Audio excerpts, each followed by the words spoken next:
All right, what's going on, Macro Perspective peeps? Oh man, we have a good one for you on the Macro Pod today. We have Greg Hammond on if you know his IG handle at Concept2 Greg. He is amazing. He's been in the health and wellness game for a long time. He's been part of Concept2's company for over 28 years. He's part of the marketing team as well. But all things action sports, high rocks, CrossFit, all the fitness related cycles that you've probably seen, he's been part of, from endurance athletes to strength athletes, to even tactical athletes. It's super great. At this moment, Greg, he's in Vermont, where Concept2 is located, and Concept2 is doing a lot of great work. But, most of the time, we like to talk about the person and then showcase what the company is doing at the end, just so you guys can follow them. But, Greg, for the audience, a little bit about you, what you've been up to, what you're excited about, and we could just jump into the conversation as we were flowing before. Well, it's winter in Vermont, so we're trying to stay excited about all the cold and snow. But we have a lot going on at Concept2 between the different events that we do and things like that. And then just released our StrengthErg, which is the fourth erg, short for ergometer. Rower, ski-erg, bike-erg, and now the StrengthErg, which basically was born out of, we do cardio really well and we have a huge worldwide following, but we also realize that people need strength as well. Not that they don't get strength from the other machines, but as you guys know, in longevity, extra muscle mass and strength is only going to benefit people. So if we can give them both a good VO2 max and good strength, then they're on the right path. So really got born out of that. So I love it. And for the folks here, take us through a little bit of your history. So you got into the health space young. You got a degree in health sciences. What made you want to go into that? Was that because of an interest of yours? Was your family like that? Or was that because you were like, this sounds interesting, I want to kind of get into this? Or were you even like into other things before? Believe it or not, it was one great teacher that did it. I went to school. I was not a fan of school, but I had a PE teacher that was great. He taught a lot of other classes, and he was kind of forward thinking, like it wasn't the normal PE. We were doing things like ropes courses and, going out and skiing, and he was, doing a lot of outdoor stuff. And we would play rugby in PE class, which was, unheard of, like all these different sports. And the guy was just a really great guy, and still friends with him today. And, I didn't know what I wanted to do in school. And he just said, why don't you look at doing what you like? And it was a small state school. Actually, I was planning on going in the military, and my parents said, for us, do one semester of school. And if you don't like it, you can join the military. No problem. We're good. My parents are, fans of the military too, so they were okay with that. I went to my first semester, played rugby, and loved the sports, loved being on campus, but also loved all the other things that came with college, and ended up not doing well grade wise, and ended up still going into the military through the Air National Guard, which paid for my GI Bill, which when I came back, I went back to school. Initially, when I went to school, I thought I was going to be an English major, but I was spending so much time in the gym that I got to see what other things were out there in health science. So I actually was focused on corporate wellness. And actually, when I got out, there was such a need for corporate wellness in New England. I got a job at a paper mill in Maine and started their corporate wellness program. So rather than sending people offsite to rehab, they would go to PTs that get their list of what they needed to do, but they would do it on site. So right out of school, I was buying equipment and I had a budget. I was literally probably 20 something years old. Didn't have very many business classes, but I saw a lump of money that I could spend on equipment, and I saw what I needed to do. And a lot of what I got paid was how well I ran this program. So I started buying Concept2 equipment because I could get people really fit and rehabbed with it barely touched my budget. Our equipment in the scheme of things, it's not that expensive of what gets out there. And since I'm from Vermont and I knew Concept2 anyways, I would call up to buy equipment, and I was talking to some other friends that went to college with me. And every time I called up here, they were either out playing basketball or skiing. And I'm like, this company sounds amazing. So long story short, getting people to get healthier who didn't really want to get healthier was not my jam. These guys actually had a better life when they were injured because they would work straight 8-hour days. And when I would sign off and say that they were fit for work again, they had to go back to 12 hours or 16-hour shifts, never seeing daylight. And I didn't believe in what I was doing. And so I came back and I started out as a temp, helping them when they were slow here at Concept2. And then they offered me a job and I never left. So 28 years later and still here. Crazy. I didn't even know that. How long has the company actually been around then? You've been there 28. When did it start? It started in 1976 with our carbon fiber racing oars for crew. And the first, so say 50 years, basically, is our 50th anniversary is coming up. But the first rowing machine was 1982. Okay. The two founders of Concept2 are former Olympic rowers. So when they got out of engineering school, they made one of the first carbon fiber oars for racing with a different kind of blade shape that was being used, and instantly people started winning. You might have heard of the Oxford Cambridge rowing event. It's called the boat race. The way the story goes is I forget which team used our oars the first time, and they won by handily, and that was kind of the kickoff. Yeah. And then being in a New England state, the brothers needed to make a way to train in the wintertime. And the first rowing machine literally was an upside down bicycle bolted to the floor of the barn where they made everything. And that was how it started. They say, hey, this is a viable product. Next thing you know, they're selling them to their friends in the rowing community. They're doing really well. They tell their friends. They started having races indoors on our equipment in the off season. And then that's how it all kind of kicked off. So, yeah. Oh, right. So upside. Yeah. I mean, I guess shoot. Can you explain simply how a flywheel actually works for us? I've always wondered because it's like, how do you use a similar technology on a bike as you do the ski, as you do the rower? And to me, it's fascinating. Is there how did that all get worked together? Or is it modified a little bit? Or is it the same flywheel the whole time? Well, so that's the thing. You might remember there was another company, a rowing machine that they put out a tank of water, and they sold a lot because people thought, oh, it's water. It's like the boat. The difference is it's trapped in a tank, whereas actually air is going to be more like when you're on the water, because basically you think about the glide factor of a boat. You put your oars in the water, you pull, you're going fast, and then you go slow until you take your next stroke. And so it's that run down, the gliding portion. And so with our flywheels, like on the StrengthErg and the RowErg, you take a stroke. There's what we call the drag factor, which basically is how fast it slows down, from the catch, which is the start of the stroke, the fast acceleration to the slow acceleration. So that's how we can simulate being on the water and have it feel very much like if you're in a boat or on water, or say skiing. If you're on cross-country skis, you got two ski poles. You put a lot of power into them, you're moving fast, and then you slow until you take your next pole. So those are very similar, the ski and the row, and then, as to being on water or snow. When we made our bike, it had to be a little different because you're always pedaling. The flywheel never slows down. So believe it or not, there's a lot more technology in the bike. So we need to tell it where the damper is set, the 1 to 10. That number corresponds with a drag factor, which is what the other machines find out on their own between strokes. In other words, it's just measuring fast to slow. Yeah. It also has things like altitude and temperature sensors in it as well. So think of you're in Colorado versus sea level. The air is a different, it's have pressure. Density, pressure. Yeah. So on a bike, we need to tell it what that is. Whereas the other two machines, it knows itself. It recalibrates between every stroke.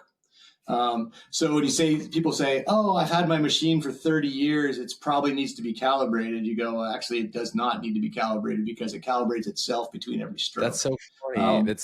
That's why I have to recalibrate the bike far more like, I mean, I actually have to recalibrate the bike versus the rower where every million meters on a bike, it will ask you to recalibrate. And if you're going to try to set a record on the monitor, it will ask you to recalibrate because you could have used it in Florida, drove it to Colorado, and if you didn't recalibrate to set a record, it's using the information that it had when you were at sea level. So that's why to get a ranked piece on our online logbook for competition, if it's one of those rankable distances, it will ask you on the bike to do a calibration on there. Interesting. Yeah, I've noticed that I've had it since COVID, so since 2020, so we're going like 5 years now with the BikeErg, that I can tell when it's like not calibrated. And I guess like based on my effort, it's like, yeah, I'm normally at like whatever 4 or 5 on the damper. And then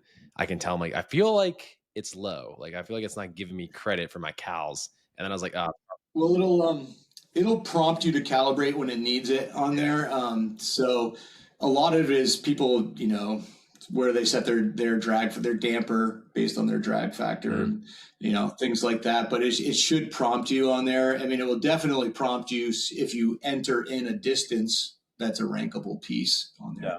Our online logbook and rankings, I don't know the exact number, but we're talking probably 100,000 or more people that they live or die by their rankings on there. Like it's by the way, the app is such an intuitive app. Like I love that thing. I like you just take the app and then like the Bluetooth, you just scan it and then you go. It's getting better every day. The guys here that do it, we do everything in house too. The pairability, they've been working their butt off because of the StrengthErg. Although it looks similar in how it works and things, we're asking it now for things like bench press, leg press. It's all different from what the ranking had before. So it looks the same, but those guys have been, and then just little things that they didn't think, that they had to have in there and whatnot. And we have big plans about how we're going to, like you said, we want people to live their best life. And so this is something that we're working on, not sure when it'll come out, but maybe even something like a prompt, like saying like, you know what, you've been 90% cardio. How about you try implementing some strength? Just to try to get people to kind of balance out where they are. Or like me, I'd go the other way. Like, dude, all you're doing is bench pressing, and maybe you should get on the erg, something like that. So a little bit of a nudge, using some intelligence in the system. You're recording yourself. You're getting this quantified version of you, and it's going, hey, we might want to look this a little bit. That's smart. And then since we all use our own equipment, we all get to like ask for things, like I think this would be good. And I don't know if it'll end up being in there or not, but I've on a strength to weight ratio because in your app, it puts in your body weight. Yeah. So with something like the StrengthErg, as your max force gets recorded, but say you're doing more cardio too, and your weight's going down, essentially your strength to weight ratio is going up, which is what we all want. And for the sports I work with a lot, like supercross, motocross, skiing, biking, rowing, the goal is to be as strong as you can without getting heavy, because the added body weight is a hindrance for, say, like bike racing, skiing, rowing, motocross, even auto racing. That's a big deal. So, Oh, that's actually some smart. So with this, but with the StrengthErg, so you can like kind of push and pull, right? Push, pull, and leg press. Is that the 3 combined or 3 different movements that are accessible with it? Yeah. So it's concentric only. So you're doing a push with basically a chest push. You're doing a row with it, so for lats and back, and you're doing a press. And being concentric only, it will match your resistance up to over 1,000 pounds resistance. But our hope is we can do it more safely, because even if you're strong enough to, say, leg press 1,000 pounds, should something go wrong, that 1,000 pounds is not going to fall on you, so you can go for max effort on every single movement. But the other cool thing about it is it will show you muscular endurance. So most people are a champion for 5 to 10 reps. You take them out to 25 reps and you will see exactly where their strength falls off. Yeah. They're like champion, nothing. And so we could say, based on their sport or what they want, if we want to give them more muscular endurance, we can track that on there. Like, how long can you hold the average?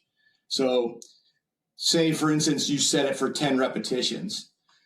You might hit your max force in the third repetition at, say, 400 pounds, but your last 3 are like 180. Yeah. At the end of that 10 reps, it shows you your average, which what most people who want to be good athletes should be tracking their average, not their max, unless you're primarily a strongman or, you know, just traditional strength person. You just want to see that one big number. Yeah. So that's the uniqueness of our thing. And we wouldn't have done this. We're not into copying other people. All of our stuff has to be pretty unique, even the bike, which there's a lot of bikes out there, but ours feels more like a real bike. There's no weight wheel that makes your feet spin around, you know. So the only way we were going to make a new product is if we could make it unique enough and actually solve a problem, fill a void, that kind of thing. 100%. I will say that, like, the bike, I've done spin class, I've done Peloton, like, got nothing on the bike. Like, they got nothing on the bike. Like, I would do a spin class with, like, I'll just do like an iPad, and I'll do like, I'll put the damper up and down. It's so easy as compared to like a spin class. You're doing the spin thing. I don't know what watts I'm at. I don't know what I'm doing. Like, it's just not convenient at all. Yeah. Even with Peloton, it's like, I'm like, you know, I definitely feel like there's some kickback with the bike, and there's like a good thing there. I definitely think with the StrengthErg though, with the programming, what you're talking about with the tracking metrics, like, I love that concept of like having the playability with having that data right there that you can play with right away. Like, one example, like you kind of just talked about, was power output. And one of the things that people talk about back in the day when I was kind of getting into is like velocity-based training. It's like, well, if you do 3 sets of 10, yeah, you did the same volume, but what if you did, 10 sets of 3, flip it? How much is your power each time? And you could see that right away. And you're like, oh, I'm keeping the same power. I did the same volume, but my nervous system is being trained to be better. So that sounds really great. Like, the application for just a concentric only will keep you safe. You could play with that. I need one of these. The other thing that's interesting is we have a work metric. So, so I'm, I'll say 5'10", probably 5'9", but everyone that works here are rowers and they're massively tall. And so there's always that debate of, you're not moving the weight as far as I am. So that's why you're stronger, Greg, because I'm 6'7", and when I do a deadlift, I'm moving that 225 pounds, a foot more than you are each time. Yeah. So with our machine, you can set it for work, and we use kilogram meters for work. You can set in, say, 1,000 kilogram meters. And if someone has really long arms, they're obviously they're going to eat up more work because of the distance that they're traveling. Yeah. But we could race each other in a competition setting because I might be pushing more every time I do a rep on there. But my arms stop here, whereas somebody else goes further. So with a rep metric, you can actually make more of a competition out of it. And you don't have that argument of using work of, if I'm bench pressing and my arms are short versus somebody who's bench pressing the same weight and their arms are long, we know the person who's moving the weight further is doing more work. So with this machine, we can use that work metric in there, which is interesting.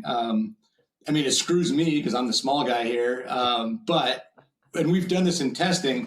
There's guys that I would beat on max force and average force, but I would lose to them in work. And it's just because I'm limited on my range of motion that I have. So I don't know of any other, and velocity too. So the other thing is, how do you like your pain?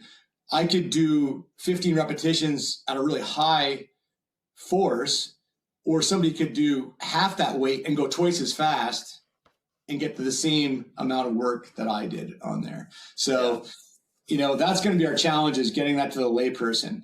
And we're thinking that the explanation would be, think of a pile of dirt. That pile of dirt represents 1,000 kilogram meters of work. Who can get that pile to zero first? And you can do it with a lot of light shovels or a few heavy shovels. But either way, you're going to end up doing the same amount of work at the end of the workout. So, it's interesting. This is what happens when you have engineers as bosses. They really like this stuff. So, well, it's a testament to, they've really thought about this, 50 years ago. I mean, these products are everywhere. I know we were talking about this, but like, you can't, even the layperson will know what a Concept2 is, even though if they're not like a gym fanatic or anything like that. It's just like the brand markability. It's just everywhere. And you go to a gym, you see them, right? And if you don't even go to the gym and you kind of just go like, oh, I know what that is. It's like a rower. And then they'll probably see a StrengthErg and they'll be like, what is that one? Like, but I mean, it's pretty pretty recognizable. I liked your analogy for it, like you said. I kind of like mine. I was like, I think it's like the Apple kind of product of like, it's very great function, but also meets design, because it's just so sleek, elegant, and it just it's a great product. Well, we definitely appreciate it. I mean, we think of the StrengthErg though, it's become a normal product, but when we made it, we much like the StrengthErg, nobody else had one. They might have remembered an old Nordic Track thing that their parents had, which is it's nothing like that, other than the fact that they turned it a ski machine as well. And so you think about it now, the StrengthErg's probably been around almost 20 years. What was that trying to solve? Because like if you had the rower, right, the rower's doing like a great job. Like I would have thought like a bike would have come after a rower, but it was a ski like more of like maybe that Vermont scene, people are skiing, like was that kind of the thing? It's funny, we make all the products based on what we do ourselves, and so the rower came from Pete and Dick being Olympic rowers. Their kids were Olympic ski and shoot biathletes. So in the off season, in the summertime, your only other option for training is roller skiing, which is the most dangerous thing you could think of. Think of worse than rollerblades, no brakes on asphalt, with skin exposed in the mountains of Vermont, where everyone's on cell phones or driving. I mean, it is horrible. Luckily, there are some paved loops in the woods that you can train on, but they're few and far between. So what we want to do is make a safe alternative for ourselves to, and at the time we actually had another Olympic guy who was working here while he was training for the Winter Olympics for skiing. And, we started messing around with like different ideas of how we could do it. And then the smart guys from the engineering saw the crappy stuff we made. They're like, oh, we can make it better. And then the StrengthErg 1 came out, which was this gray machine, they're still out there. And that was really good, but it wasn't perfect. And then the black one that we all know came out, probably about 3 years after that. And, they were calling it SkyErg or SkrG. I mean, no one knew what it was. I mean, the downside is in North America, there are way more people that have never seen snow than have seen snow. So when you say skiing, they're thinking downhill skiing. So they're looking at the machine and they're like, how does this relate to downhill skiing, But luckily we've changed it. It's just taken a lot of time. And you probably know we don't advertise really. We're not on TV. We're not in a lot of magazines. It's a lot of word of mouth. So, we get there eventually, but sometimes it takes about a decade to get popular, So the StrengthErg has been around for 20 years. It probably maybe less than 20, but like probably 15. Right around there. I'm trying to think of the actual first date that it came out, but I feel like I remember doing a CrossFit competition probably, 10, 11 years ago. That was my first taste of it, and it was at altitude, and it absolutely was disgusting. And I was like, I could do this. It's probably like a rower, just a little more upper body. And then I remember getting off of the dang thing, and I was like, going into some snatches in this competition up in Reno, Nevada. And I'm just like, that was unexpected and terrible all at once. Yeah. The first time someone does a competition on a StrengthErg that goes StrengthErg to pull-ups, it's an eye-opening experience for them because they're like, oh, they don't translate that it's the same muscles you're going to use for pull-ups and also to keep a core stability when you're breathing heavy is incredibly difficult. I related to like sled pushes and box jumps. The two things you never want to see in the same workout is that like StrengthErg and pull-ups or something like that. Yeah. The first time it was in a CrossFit event was they called them sectionals back then. It was in Albany, New York. It was the StrengthErg 1, so it was before it was black. Mm-hmm. And that was back when CrossFit let the sectionals program their own stuff. because for a long time, Dave Castro didn't like the SkiErg for some reason. Never really found out why, but it took a long time for them to warm up to it. Mainly because the slogan of CrossFit back then was like, we build machines, we don't use them. But the one caveat was we were the machine that had been there since day one with Glassman before CrossFit was even CrossFit.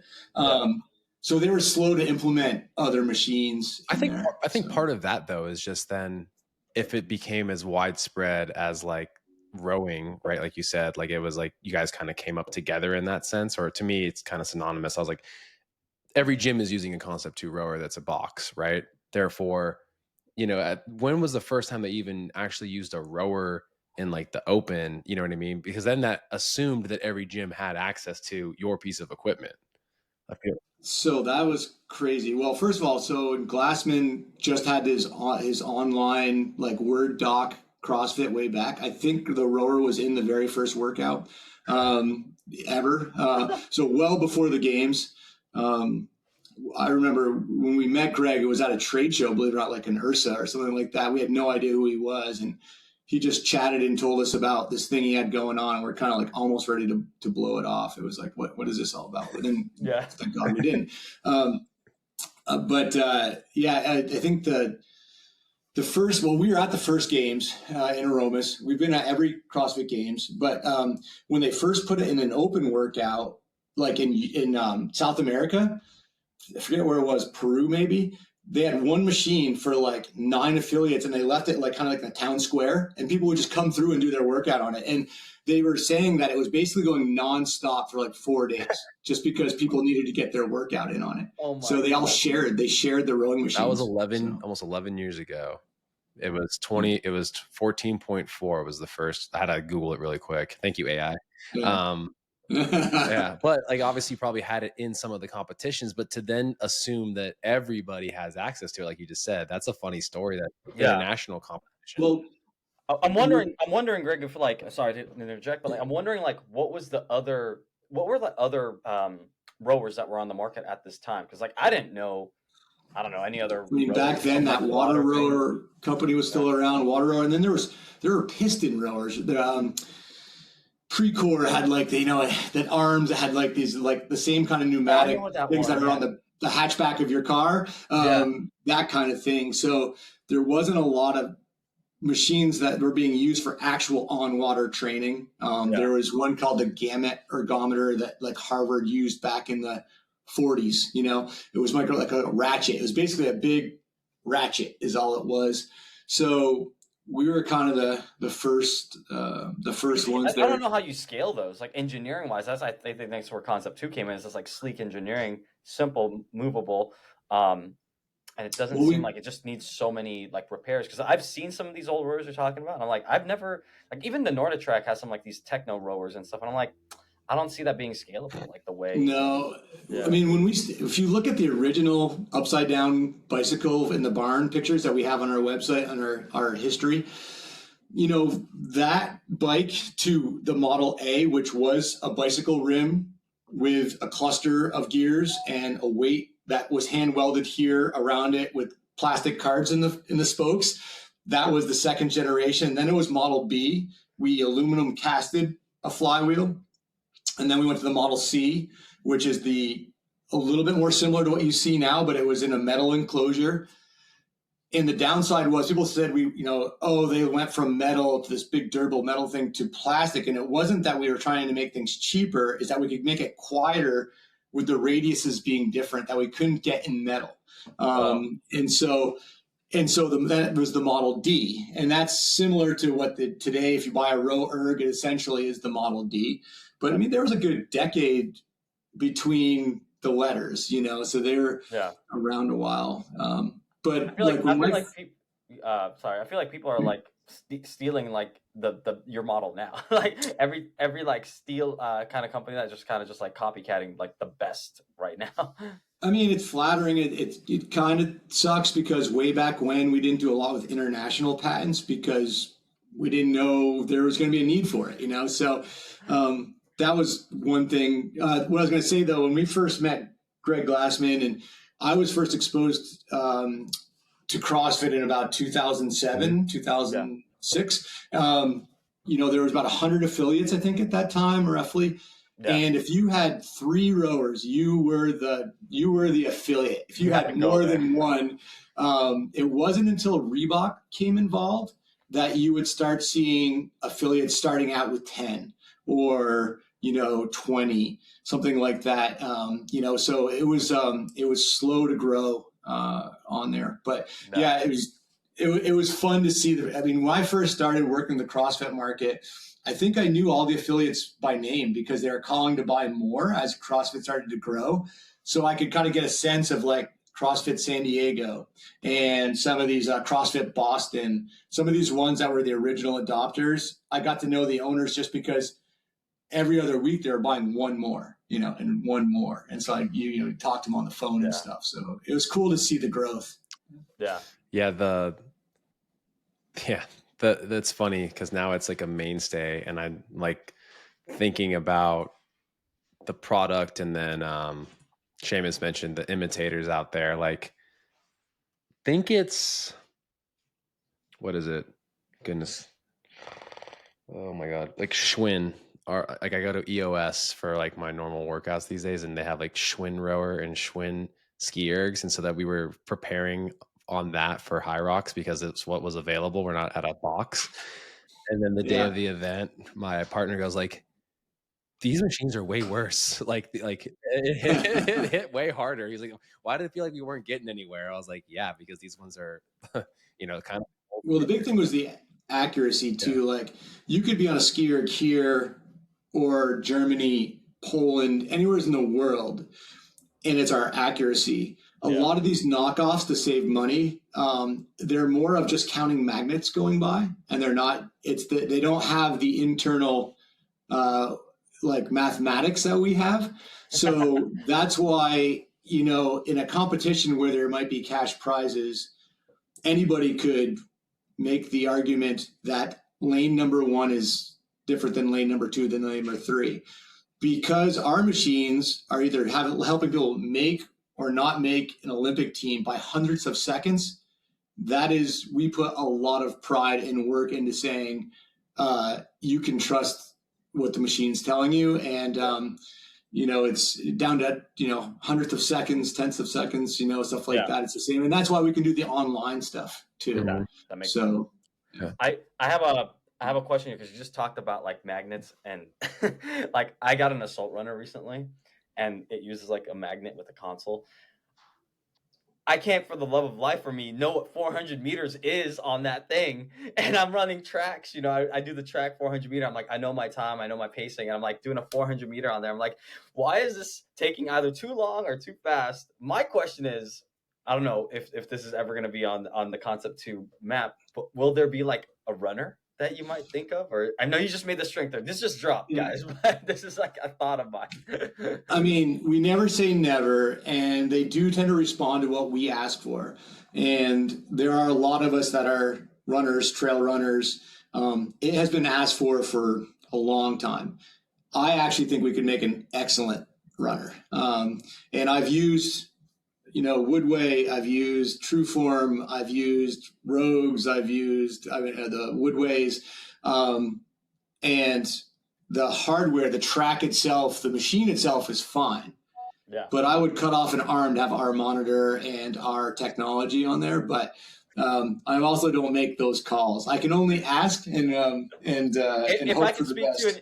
If I could just speak to one of your guys on the engineering, maybe I could just get a console and like plug it in somehow, because you're exactly right. I really think all those runners, like I love a Woodway, and I love an assault runner, like the self-propelled stuff, but like just the console, I'm like, yo, like it's just such a frustrating thing. It's not intuitive at all, and it's just horrible. And it would be nice to incorporate into the app that we use too. It's one of those things is that having everything in one spot is kind of nice on there too. Yeah. So, that's one of the downsides too at the games. There has to be backup contingencies in case anything goes wrong. And so if you notice at the games, they'll take one of the tracks on the treadmill and they'll paint it white. And that way monitor goes out, judge just counts the revolutions.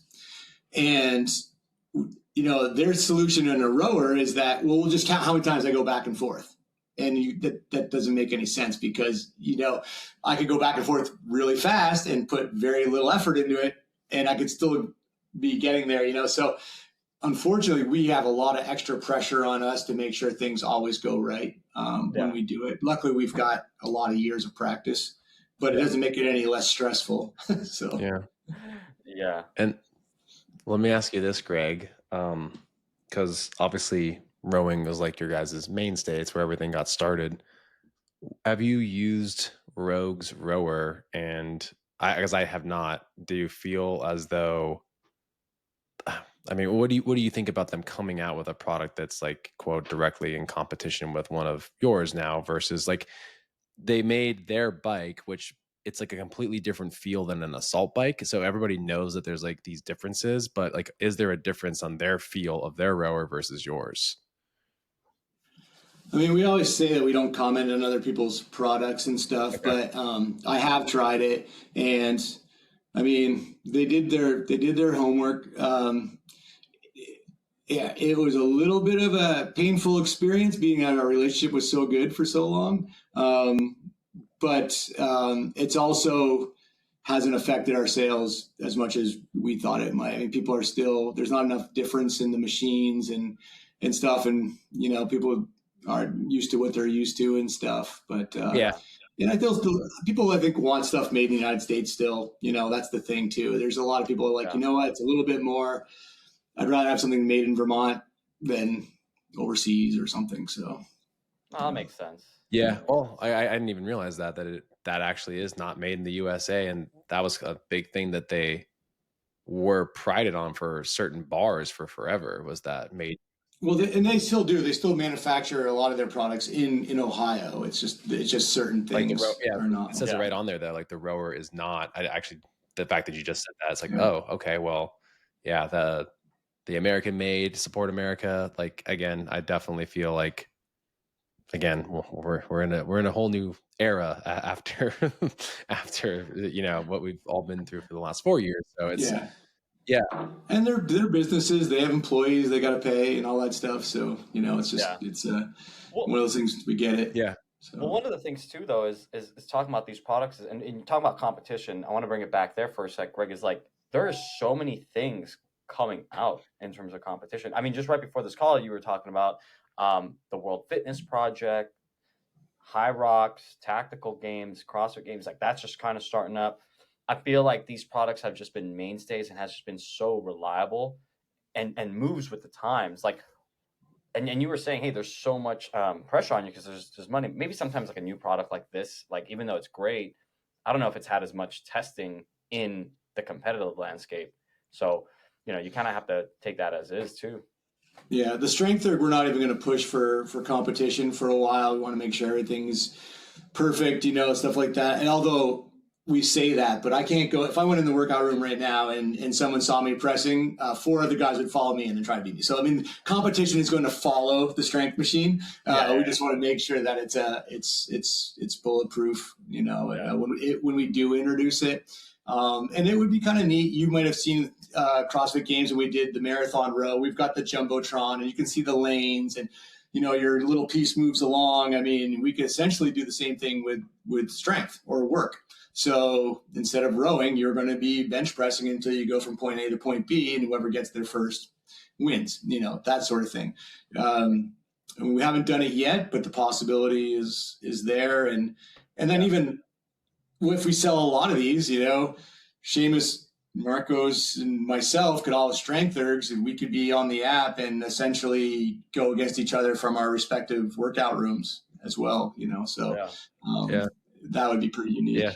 So that's so cool. And I have not used a product of your guys's that I've not been like in love with, especially because of like, I think everybody knows this about your guys' products. Like maintenance is virtually zero. Like you can get away with not maintaining it quite a bit unless it's, I mean, for my personal use, like never effectively. Right.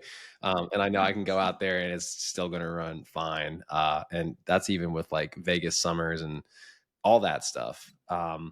And yeah, it's insane because it's like, I don't, I don't envision a rower unless it has like your guys' logo on it, at this stage in the game. So like Well, that's the nice thing too. The parts thing is the founders here have a great mindset that if you trust us enough to buy our machine and it's $1,000, we're not going to mark up and nickel and dime you on parts. We want it to run well because it is word of mouth. So if Marcos has one at his house and your buddy comes over and he tries it, we want it to work great because that's our sales. Your buddy's going to buy one because yours was good and running and great. Well, that's a heck of a lot cheaper to make sure you're happy and say nice things about us than say taking an ad out during the evening news or something like that, So, and that's why our parts are low. And also too with the military, when they buy them, I mean, when we were still in Afghanistan, I have a folder full of our machines literally on the tops of mountains, uncovered, being used in dust and dirt with the group's name written on the side that they must have paid some helicopter to bring it there. And, it's in the desert, it's in the dust, it's in the mountains, and it's still running. It makes us feel really good. So, Damn. yeah. And I'm using like I have a gray PM3 one for my at-home one, which I snagged off of Marketplace or OfferUp during COVID. So again, like obviously it had some city miles on it. It was a little bit older, but I was like, oh, this works. And then literally the next day I found a PM5 and I let my mom have that one because she needed one. So I like literally bought 2 rowers on like when people were getting rid of it. And I'm like, my mom's like, are you sure? It's because it's not new. I was like, I've never run into an issue. I mean, even when it came to servicing one issue that I could recall when I was, coaching at a gym and I needed to get a part fixed. It was like the most seamless and easy experience ever. So I was like, I'm pretty sure that if something goes wrong, we'll be able to get it fixed.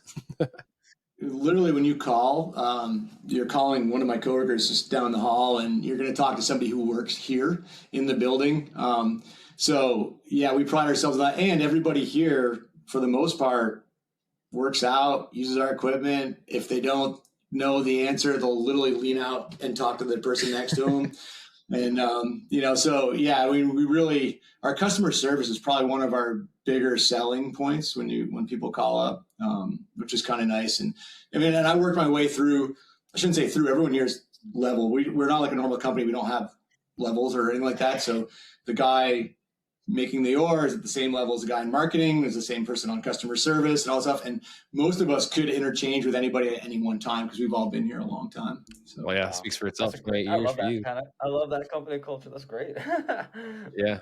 How many employees are at Concept2 in your guys's? Do you guys have multiple? So in Vermont, we have about maybe 70 here, but we have offices in the UK, Australia, Switzerland, Germany, Netherlands, but those are like 6 to 10 employees in each one of those. So it's not huge. The manufacturing is in Vermont here, and it's a former employee that does a lot of the wrench turning and stuff like that, which is just across the street. But like I think I mentioned to Seamus, when I first started here, I turned the wrenches. Like if you find old Model Cs and you look underneath, we hand wrote our initials on them. I've found several of mine that are out in the wild still being used in affiliates and CGH at the end of the and actually we hand wrote the manufacturer date, which is, it's actually a date and then a slash and then the day of the week that it was made and then our initials, and we initialed every one we made, which I thought was stupid at the time. And now I feel so happy when I see them out there and look to see what the initials are. Because at the time, there was probably only about 8 of us that were making the machines back then. You'd make a certain amount and then you would test row a certain amount. So, my day would be come in at 4 a.m. You could make your own hours here. Then, so you come in at 4 a.m., you'd build a bunch of machines, you'd row a bunch of machines to the standard. And then you'd go to the mountain and ski, get out at like 1:30 and ski until 4 and then do the whole thing over again. So that's cool. So you're saying yours was a Model C. So that's like the one that. Yeah. My era was the Model Cs. Okay. Yeah. C's into D's. So there's some D's that are stamped with your name too then? We went to a sticker in the D's that were on there a while back. But yeah, if it's a metal Model C, you will see the handwritten in Sharpie from somebody here. Of the original assembly crews of the Model Cs, there's only 3 of us left here still. So. That's crazy. The fact that, yeah, like revolutionizing something, and again, like the mainstay of it. And what? Okay, let me ask you this though. So the Model D came before the one that's a little bit like higher up, right? In timeline progression, the Model E. I mean, they kind of corrupt. So there was a D and an E, and the E is the higher up one. We since transitioned to just the RowErg tall or normal on there. But yeah, so in Globo gyms, because the reason our rowers are so close to the ground is because that's where you would be on the water line in a boat, and you'd be that close to the water. And so that's why it was always low to the ground. Nobody knew that but rowers. So when Globo gyms got big, we got pushed to the back of the room because all these ellipticals and treadmills were massive and no one could even find the rowing machines. So we were like, well, let's just put it on taller legs. We'll raise it up. People will see it. But what came about with that is that a lot of people with mobility issues actually enjoyed it being higher off the ground. And so, then we said, well, it does both things. It's for ease of getting on and off and whatnot. So, but people would always ask, is the bigger one better because it looks bigger and stuff? And we're like, once you get on it, close your eyes, you can't tell how high you're off the ground. And the geometry is exactly the same. It literally was just the legs on there. Yeah. But even in our workout room, we have talls and lows, and it's personal preference. Like maybe I'm old school, but I don't ever use the taller off the ground one, but then there's some people that they prefer it. So. Yeah. Well, again, I just wanted to know what the reasoning, but it makes sense. I figured it was because of like orthopedic issues and getting down lower, but also the fact that you said the water line and like the distance between where you are rowing and that it, like, again, you're just used to that kind of, you're simulating it, right? So it's like the mental reps are part of it too. So I figured, but like, I just kind of wanted to know like why is that one? Also, I would have thought of it the other way around. Like you would have started with the higher one and then moved to lower, but I should have known by the model name that obviously that one did come after. Yeah. Well, we had to charge more too because of the extra metal and the taller legs, and the owners always wanted to try to keep things under $1,000 for as long as they could, and so the added metal costs, went into that. And the owners are very practical, and they're like, why would anybody pay extra just to be 6 inches higher off the ground? Like no one's going to want this, So they kind of weren't into it at first. On the mobility thing, though, we do have a discussion with the person. If they call up the name, I have an issue. If somebody has balance issues, we actually say you're better off in the lower one, because if your feet are strapped in and you fall off, at least you can put your arm out and catch yourself. If you have your feet strapped in on the higher one and you lean over, you are torqued. So, well, there you go. That's again, that's interesting. It's cool to hear progressions and see a company like done it so well for so long, and then to see again like kind of just evolution. Like I actually really appreciate that there's that kind of like timeline and like the history, like that's something accessible on your guys' page, because to me it's like, again, you get to kind of go in, and I think every company kind of tells a story in a unique way. And the fact that it was like, again, just things you put in the water to the thing that simulated being on the water is like a really interesting arc. And I'm sure Seamus feels kind of the same way. And then, the fact that you guys are open to kind of hearing what you guys have to say in-house to try to create the next thing. And do you, again, like, obviously it's still like you guys at launch effectively for like the StrengthErg.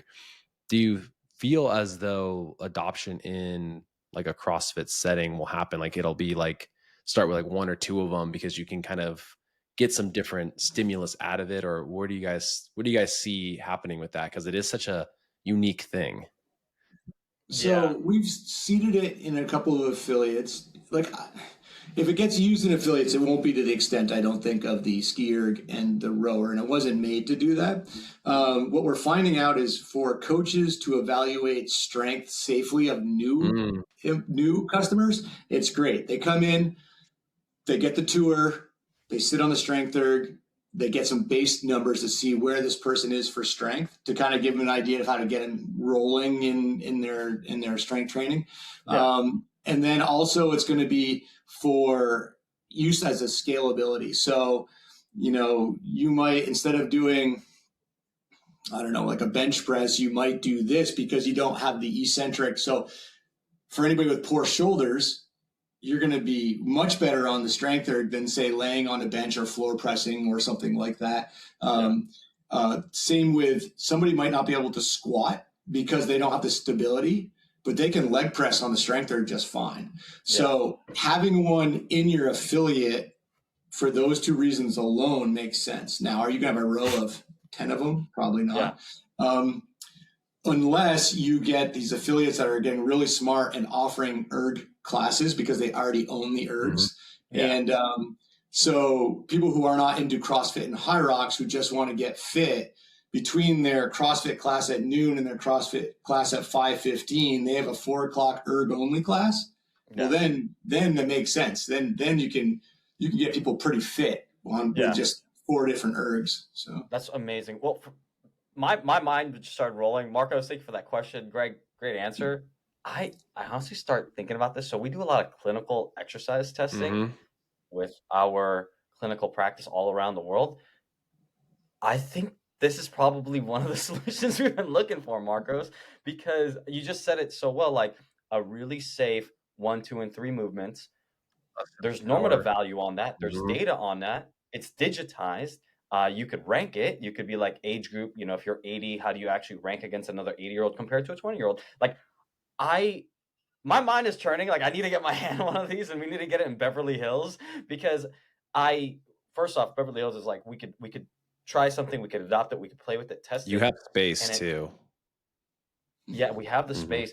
Man, that really makes me think about strength because, Greg, you're talking about strength as a metric and repeatability. Like, yeah, you're getting in the gyms, but in that clinical testing space, for me, my mind is rolling because this is like the solutions Marcos and I have been I don't know, for years have been trying to figure out, right, Marcos? There's a couple of things that's amazing. So one of the first places we seed it, there's a military college in town, and I'm friends with the head strength coach. He speaks at NSCA, stuff like that, is return to play metrics. So you have a baseline of saying, okay, you've done your rehab from your ACL. We are not going to let you return to play until you can hit this safely on the leg press on the StrengthErg. But there's also, like for you guys, if you're training people remotely, if on their online logbook that the StrengthErg is sending these metrics to, if they allow you to be a training partner, you can watch their workouts remotely from your place and say, okay, I gave this person a program to do it 3 times a week. On Friday, I'm going to go in, you see all 3 of their workouts and you see the progression remotely from their own logbook on there. Yeah. So, I think that's going to be a big part of it. Like initially, it's safe. It takes up the same about footprint as the bike erg. So everyone's like, oh, it's going to be for home use who people don't want to buy dumbbells, which, that's a great thing, but that's not the only thing. It can plug and play at a lot of places, PT wise, stuff like that. How does it? Yeah. I mean, obviously you've probably tested this, but like unilaterally, like one arm, pull, push, one leg at a time. Is it safe for that? I mean, does it allow you to do that? Do you feel like it? You can do that. We haven't got the high, million reps only on the right side. What's going to happen. It will work fine. The worst case scenario is the rollers, which are very similar to the seat rollers on a rower, might wear a little bit on one side, but I wouldn't think that anybody would do that much on just one side. I think it would eventually even out, even in a clinical setting. You're going to have as many people with right leg injuries as left leg injuries, so it's going to kind of balance it out.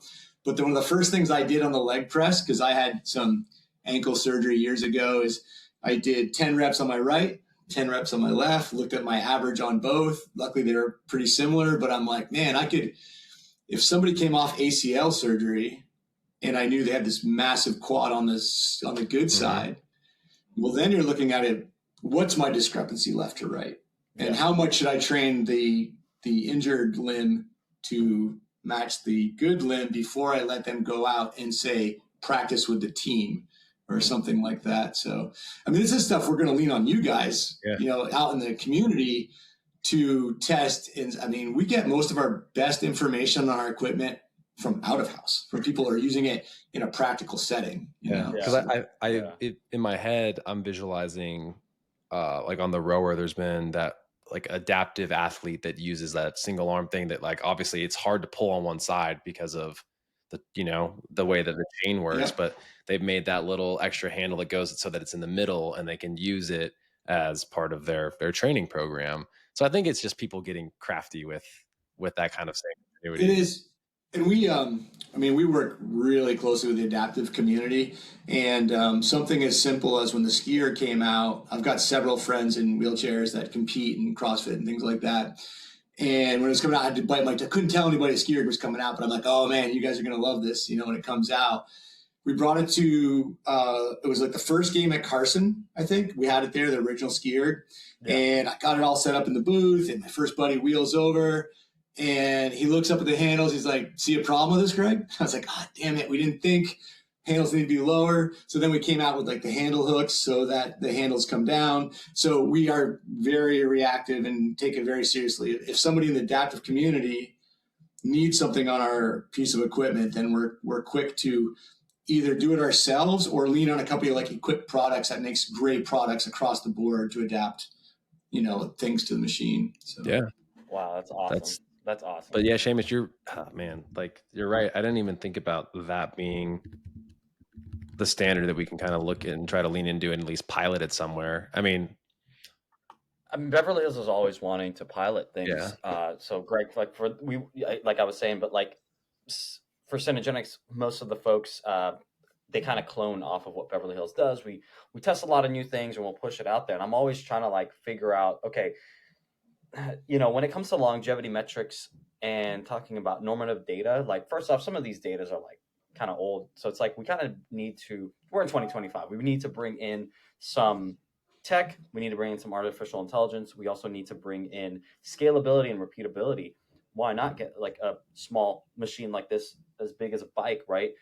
Hit the big movements, push, pull, legs, but then do the single arm sided stuff, get some metrics on that, see the difference, and have some clinical data adjusted to that as well, going like, okay, we've done your DEXA scan, for example. Okay, cool. Well, we know your left leg compared to your right leg is muscle mass wise not as high, but can we see the power output? Maybe there's not as much muscle mass, but maybe the nerve input over a certain amount of sets are okay. And then, so we can kind of start, stratifying some ideas around how to approach their nutrition, their exercise, and, return to play aspects like you were talking about. So it just gets my wheels turning a little bit. When Dr. Rhonda Patrick was doing a lot of stuff on longevity, and she was saying, the two big metrics are going to be strength and VO2 max, is a great predictor of longevity. And that was one of the things that we kind of leaned into, like a safe way to, if not, hopefully not a decline in strength, but be able to track the difference year to year with VO2 max as well as strength, specifically quad strength. That played a big role in this machine, actually. So yeah, her work is really good. I can see that. Yeah, yeah, man, that's Seamus. You're right. Like, granted. I'm constantly thinking about like again, also equipment that's there to showcase that people would maybe consider having at their at-home stuff, especially because a lot of people will usually adopt what we're doing as our testing, Greg, right? So we get them to do an exercise bike just because of orthopedic issues for VO2 max. Again, like there are more than one way to measure VO2 max. I'm sure you're well aware, right? Like your VO2 max on a StrengthErg is different than your row versus your bike, right? So the fact that like, for whatever reason, people are like, well, why is this here? Maybe I should get something similar. So I like it, dude. You should pitch you've got to pitch the idea to Rudy. ASAP. I got to pitch the idea to Rudy. Get on the wait list and at least like play with it in the shop there and see how that goes. Well, we're ramping up. We're slowly, like the first 12 that we had, of course, sold quickly. But we do have the manufacturing ramping up, month to month and things like that. But I do think it's going to be like the StrengthErg, where someone's going to need to try it, unless they're the diehard Concept2 fan who just got it because it says Concept2 on it. The majority of people are going to understand the concept, but not really get it until they use it. So it's up to us to get it around. I'm going to, whenever I travel now, like I'm going to bring one to Austin, Texas. When I go down for like a tactical games, we'll bring one, we'll take it around. We've seated them in some PTs, some colleges, some police departments who have to use it for strength testing for recruits and things. And so, there are some out there, but until they get in the hands of knowledgeable people like yourself and go, hey, I bet you we can use it for this. That's when we're really going to see it pick up. Plus, yeah, I mean, and plus, like, we're just trying to get things to not be as stale as a push-up and a crunch, So it's like that. While it has its place, I think people like the fact that they can come in and they feel like they're using something that's new and novel and allows them to record information in a way. And the fact that you guys spend such a good deal of time really thinking about that, and like you said, having ranks within the community is super cool. And you're right, like there's limited runs of it right now, but again, it doesn't need to be a right now thing because we're always kind of brainstorming and scheming things that we can add as elements for the future. And Seamus, I don't know if you know this, but we actually used to have like an entire like strength setup in our Las Vegas center. There was like a whole room that was dedicated to it. It predates both of us. And people still talk about it. It's like, we just did some like 10 reps of pull downs, and they had a great time. And ironically, Greg, what's funny? I had a patient here recently that talked about this old Bowflex machine. And it like, I guess he's like, I do like my strength / conditioning on it. And it was like, literally it has like a pull-up thing and kind of like a shoulder press version. And I was like, what the hell are you talking about? And I forget the name of it, but then it kind of has a similar kind of application as to like the StrengthErg. He's like, yeah, no, I get like strength training with it. And it was, I don't know if you've ever seen this machine, but man. Is it like a total gym or something? It's not a total gym. It is literally just like, it literally looks like you would go to the, when they have like those, my neighborhood has it where it's like they have these outdoor exercise equipment things where it's like it does some of these and you do some presses on it. Oh, and they're but it's using your body weight as a counterweight. Kind of like that. Yeah, it's things? Like that. Yeah. And so it looks like one of those that's like just like you drive through a neighborhood and has those. Granted, we don't snow here like you guys up in Vermont, right? But so he's like, yeah, this machine, this Bowflex. I can't remember who it was. If I can find a picture of it, I'd show you. It looks like the funkiest, jankiest thing I've ever seen. But again, I was like, I guess I could see it. Like there's elements of strength to it, And he's like, yeah, but I can get like my heart rate up with it. And I can imagine too, you're going to get your heart rate up if you're doing reps pretty quickly with your guys' stuff too. And ours will pair with Garmin and Polar and all that stuff, even the strength machine, which is kind of cool. My go-to quad workout now is 10 max cals on the bike as fast as you can, and do 10 presses on the StrengthErg 10 times back and forth. Your quads will blow up like an NHL hockey player. It's unbelievable the amount. I mean, to the point where it is such a crazy pump. But that's like for me, that's like a go-to leg day thing now. Bike-erg into leg press. And actually, the other go-to I do. So then I do ski-erg, chest press, rower, seated row, and literally takes up no space. You knock it out. It's nice. And we have a beautiful workout room here. So it's also literally 10 feet from my office. So this narrow area is the only thing between the workout room and my office. So love that. We'll have to come check it out one day when we get out there. That'll be so cool. And also, if you're going to be doing high rocks, there's a good chance you'll see a StrengthErg at one of the high rocks. We were going to try to get one in Vegas when it was just there, but we couldn't get it there in time. But it will be starting to make the rounds at some of the high rocks. Perfect. Well, we got one. Yeah. Well, I think Jason, he'll be in Dallas for that one, or Houston, whichever comes first. And one of our apparel companies that we kind of work with, he's kind of in for Anaheim here. He's trying to get like a team, so we're gonna try to pay the tickets for all of us. So we'll try to get there, and we'll see about that for like whenever it's there. Greg, we are over an hour.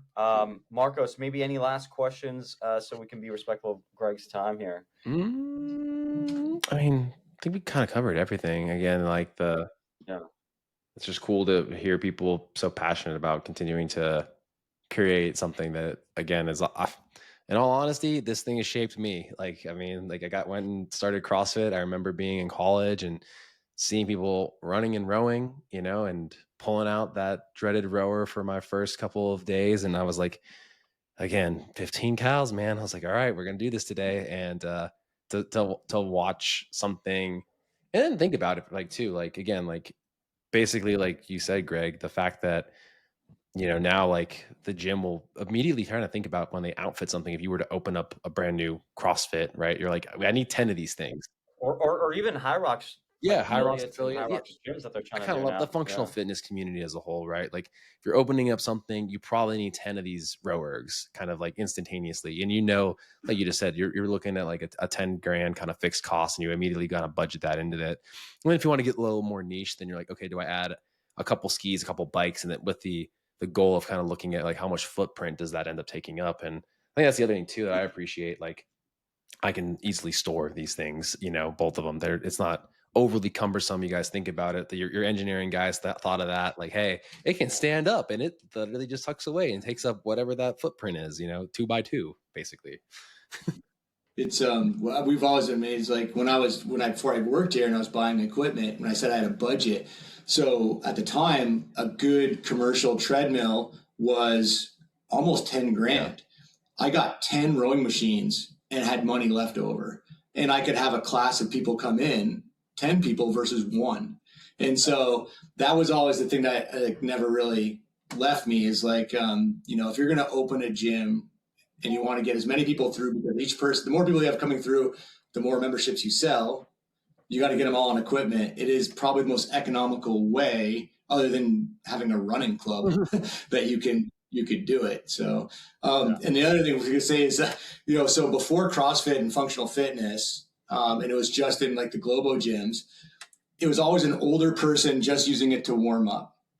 We didn't get cool until the first CrossFitter threw up on a rowing machine. And then everybody loved us, So it was the big joke, is like, it took pain to get people to like us, and then you realize that you'll never beat the machine. I don't care if you're an Olympic rower, CrossFit Games winner, the machine will always win.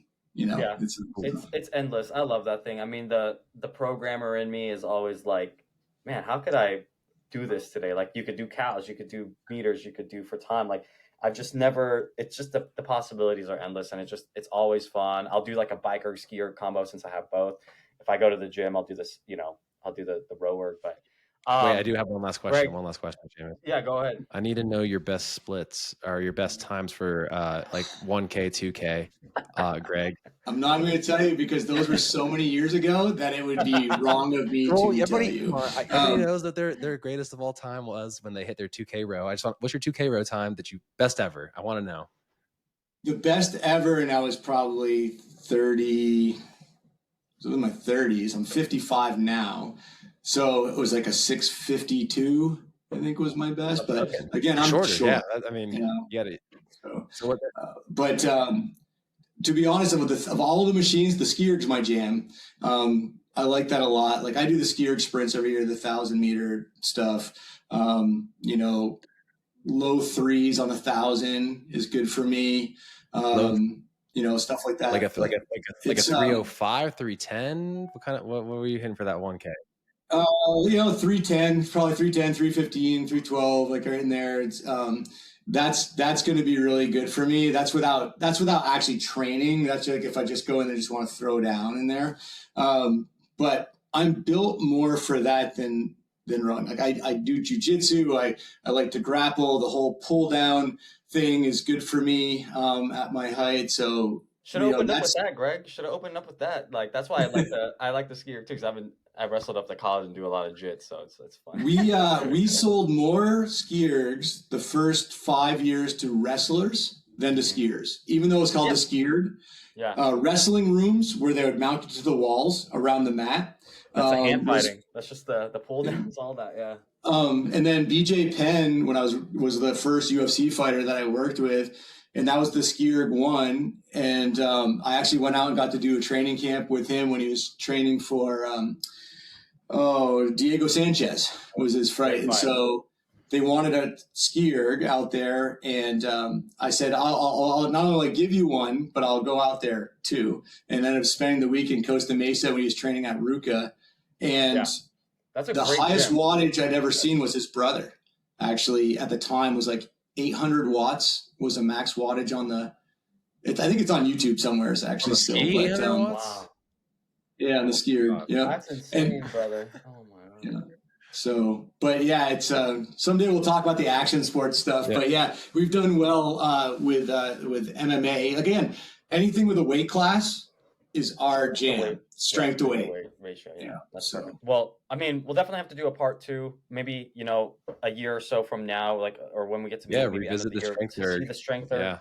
Yeah, revisit the StrengthErg. Revisit some things. I'm gonna be, I just got these 2 StrengthErg and bikers in the last few months, and I want to put some mileage on that and do some things. But Greg, seriously, thank you so much for responding to a random stranger on the gram. We love to put people up on the pod, and I felt like this was timely. You guys are coming out with StrengthErg. Your freaking history is just amazing. It's just for both Marcos and I being in such similar places of being in the space and seeing someone with longevity and sustainability and doing something that they're passionate about. Not only for us, showcases like, I think we're in the right place. Marcos and I are trying to make differences in the clinical realm and doing things in that way. But for the folks, the audience, they could see that, hey, you the path that you have is very unique to you. If it's maybe your passion, you maybe had a pain in it, but it can become your profession as well. So I really appreciate that. But macro pod peeps, we'll call it a day. We'll get around to with Greg another time. Thank you guys. Peace. Well, thank you guys. Yeah, thank you.